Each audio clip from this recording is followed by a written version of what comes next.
Welcome to Engine Adventures off-road review of this 2020 Ford Ranger. This is the Lariat trim with the FX4 package. I'll talk about everything the FX4 gives you, but it gives you all the goodies inside. I don't know if these black rims are part of that package or separate from it.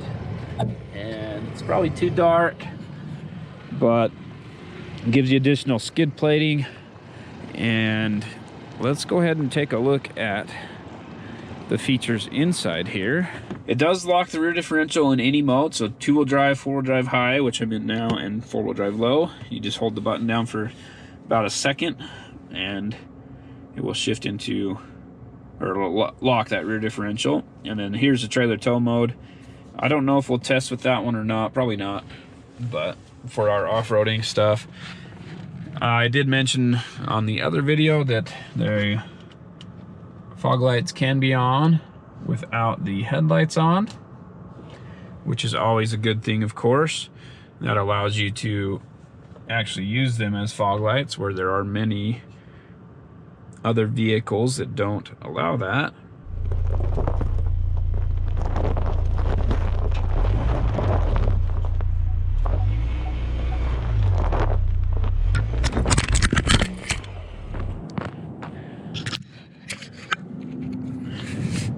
Well, there goes that.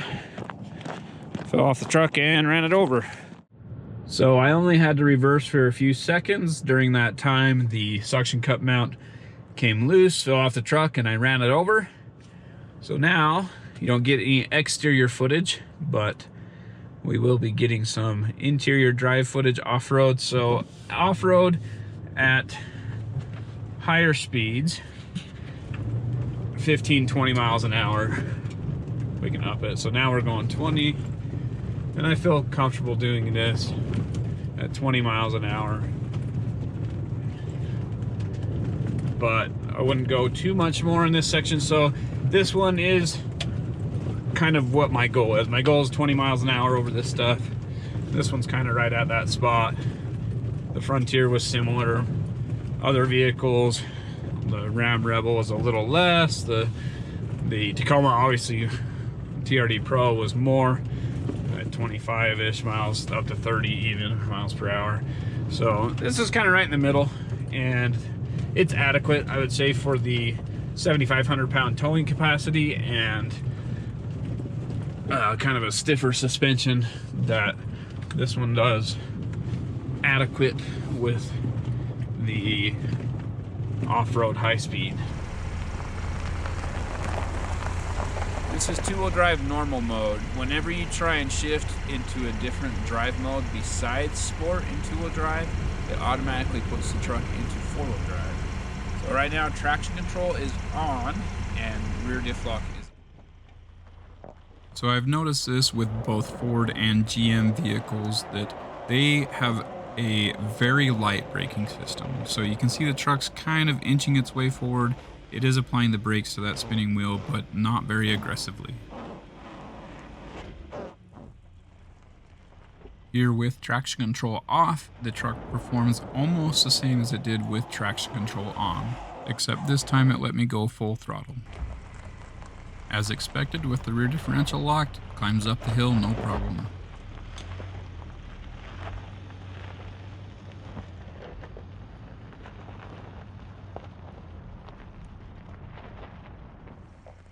In sport mode, we see roughly the same results as we did in normal mode, just a little bit less intervention from the traction control, a little bit higher wheel speed, but ultimately the same result.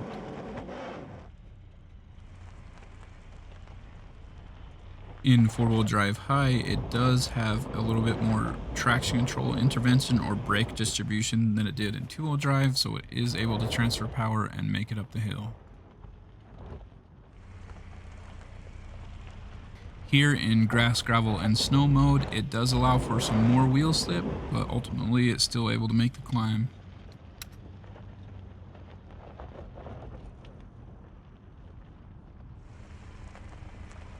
Here in the mud and ruts mode, the brake force distribution is a little more aggressive and it's able to make the climb a little quicker and a little easier than it was in the previous modes we've tested.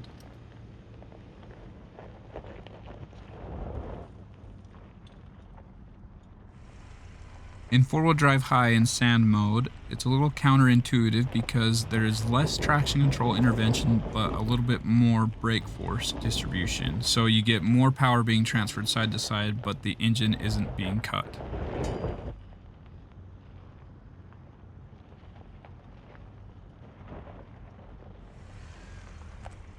It is interesting here that with traction control off, there's a lot more wheel slip before it transfers power side to side. And it does let you rev the engine freely, but it's not as quick and easy of a climb. In four-wheel drive low, it automatically disables traction control, and when you try and change through the terrain modes, it doesn't let you choose normal mode. So here we are in four-wheel drive low and sand mode, and you can see it does it pretty well. It makes it easy to climb it. The brake force distribution is quicker and a little bit more aggressive. You don't need as much wheel speed. So here you can see that I get my angle a little bit off and it's not quite as articulated, but in the four-wheel drive low with mud and ruts on, it makes this climb really easy. And if I had changed the angle a little bit, it would have basically performed the same as the four-wheel drive high, just with less wheel spin.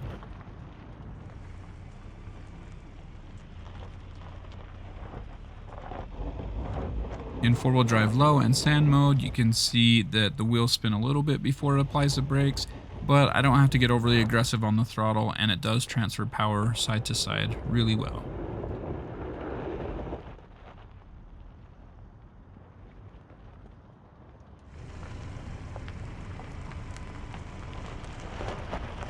Here in four-wheel drive low with the rear diff locked, I took my feet off the pedals just to see if it would climb without any pressure on the gas pedal, and I did have to push on the pedal just barely, but for the most part, it makes this climb with minimal amounts of throttle. Having the rear diff locked makes a world of difference.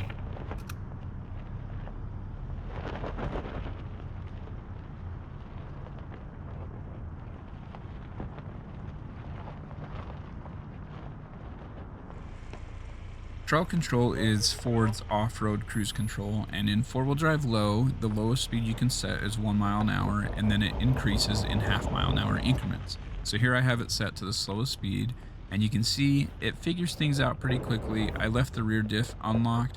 If I would have locked it, it would have performed even better, but it actually made that climb pretty easily. Here in four-wheel drive high with trail control on, again we can start at 1 mile an hour, which I have it set to, and it goes up to 20 miles an hour in 1 mile per hour increments. In four-wheel drive low, it goes up to 10 miles an hour in 1 mile per hour increments as well. So this one, it seemed like it actually carried a little bit more momentum through, but performed very similar to how it performed in four-wheel drive low. All right, so there's the two-wheel drive or four-wheel drive selector switch. We're in four-wheel drive high. Go ahead and push the trail control right there, enabled. Use the set button to adjust the speed, and I'll go ahead and just put it up there. You have to be in gear apparently. So right here, 1 mile an hour, that shows trail controls on, and you just use your cruise control adjust speeds right there. And it's actually pretty quiet. The ABS system's not too loud when doing that. I'm gonna go ahead and shift into four-wheel drive low. Of course, stability control and all that stuff are turned off. Now, my increments are in half mile an hour instead of 1, and it only goes up to 10. It also starts out in second gear, unless you manually shift it down into first gear. And then it will stay there. And in first gear, it crawls so well. Now we're in two-wheel drive, and trail control is enabled, and it works in two-wheel drive as well. You can hear the brakes running a little bit there. I was surprised to find that it works in two-wheel drive. Very cool of Ford. They let you kind of do what you want with the off-road systems. Obviously the drive modes they don't, as it automatically shifts you into four-wheel drive if you choose a mode other than normal. But as far as the trail control and the rear diff lock, they let you turn them on in two-wheel drive, 4 high and 4 low. So in two-wheel drive high, I've never had a vehicle make it very far here. And right now we have the differential open. And you can see once we get to the first spot that crosses it up, it's not able to make a climb and just kind of digs in. So I went ahead and locked the rear differential, and still it just kept digging a hole. It wasn't able to make it up. And like I said, that's on par with every other vehicle that I've tried this in two-wheel drive.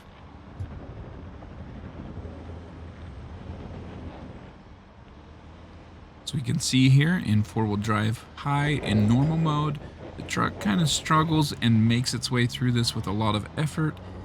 I do go as slow as I possibly can, so when I do have good traction, I let off the throttle so the truck kind of slowly goes up the hill, but it is able just to get by and make it up this, even on the hard line.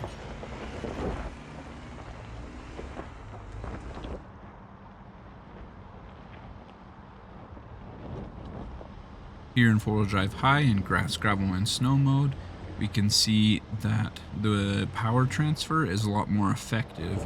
I do have to give it a lot of throttle, but there are often times when the wheel that is in the air will completely stop spinning, meaning that the brake force distribution is doing its job to transfer power to the side that does have traction. Ultimately, it makes it up this hill fairly easily, but with a lot of throttle input.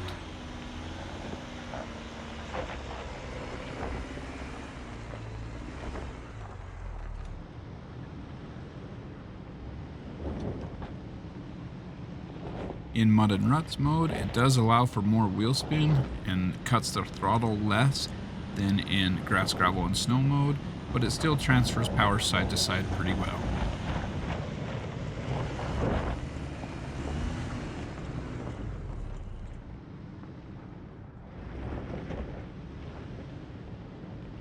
Sand mode appears to be allowing for the most wheel spin, but just like in mud and ruts mode and grass, gravel, snow, it is able to transfer power side to side quite effectively.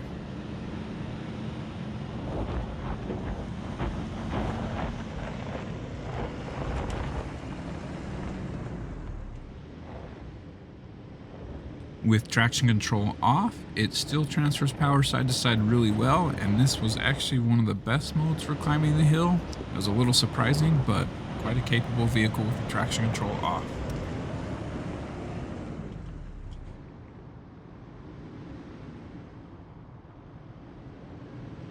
With trail control on, basically I'm not touching the gas or the brake, and the truck does a good job of transferring power side to side. You can see of all the modes tested so far, this one tears up the hill the least, but there are a few scary points where it starts to roll backwards or just does some weird things, but ultimately the trail control performed very well.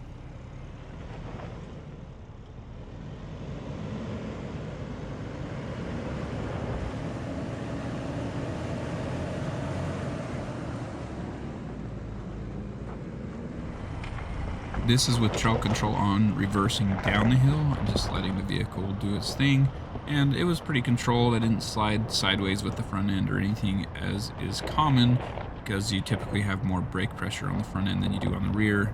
So when you're going down a hill, it'll lock the front before it locks the rear. In this case, did really well. As expected in four-wheel drive high, makes the hill simple, super easy to climb. And if you're going for the most capability, or if you're going through a tough spot, locking the rear differential generally is one of the best things you can do.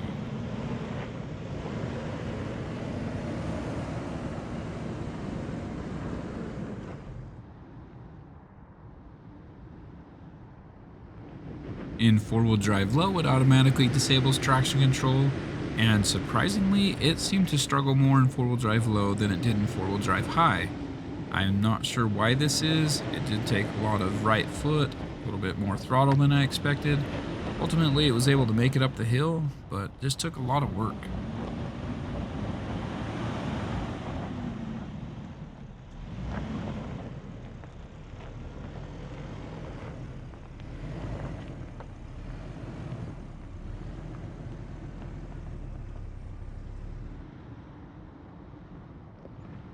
As expected, in four-wheel drive low with the rear diff locked, it really does make this climb a breeze. The amount of traction there is just incredible. There is a slight amount of sliding side to side with the rear diff locked, but ultimately very capable in this mode.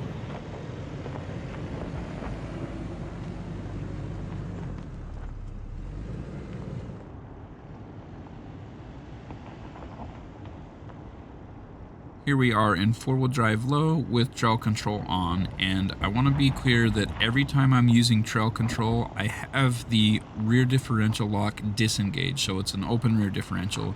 This tests the system a lot more than if I had the rear diff locked. So you might see a little bit more wheel spin here, but ultimately with trail control on, it does a really good job of transferring power to the wheels that have traction and braking the wheels that are in the air or wheels without traction.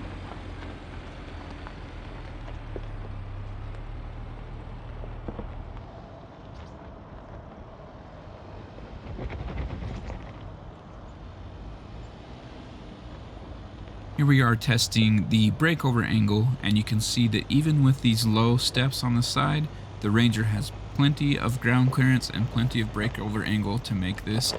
There are some vehicles that scrape here, mostly the really long pickup trucks or really low crossovers and things like that.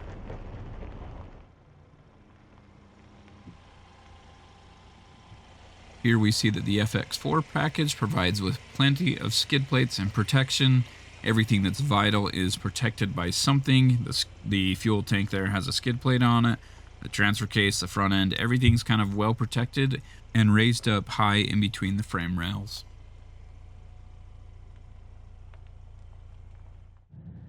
Okay, four-wheel drive low. And I'm gonna push the minus button right here until right there only shows one. Let's see if I can get closer. Okay, there we go. So I'm locked into first gear, four-wheel drive low. The differential lock is on, and we're gonna try this hill, which is about 20 degrees.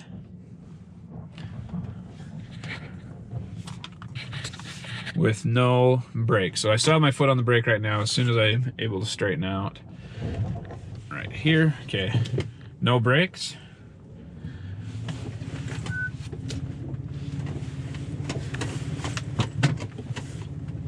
So we're about 5 miles an hour. This is four-wheel drive low, first gear, no brakes going down the hill. I locked everything up for the most traction, best control, but yeah, not bad at all. Thank you for watching Engine Adventures off-road review of the 2020 Ford Ranger Lariat FX4. It is quite a capable vehicle, and if you're going to be off-roading for the first time, you can use all the features with the trail control and the rear diff locked. And if you're more of an expert, or if you want to practice your skills more, you can go all the way up to turning off traction control and just having a good time. So it's a very capable vehicle, quite enjoyed it. If you liked what you saw, be sure to hit subscribe and ring the bell so you get notifications when we post new videos. If you didn't like it and give me a thumbs down, be sure to comment down below and let me know why. Thanks for watching. Have a great day.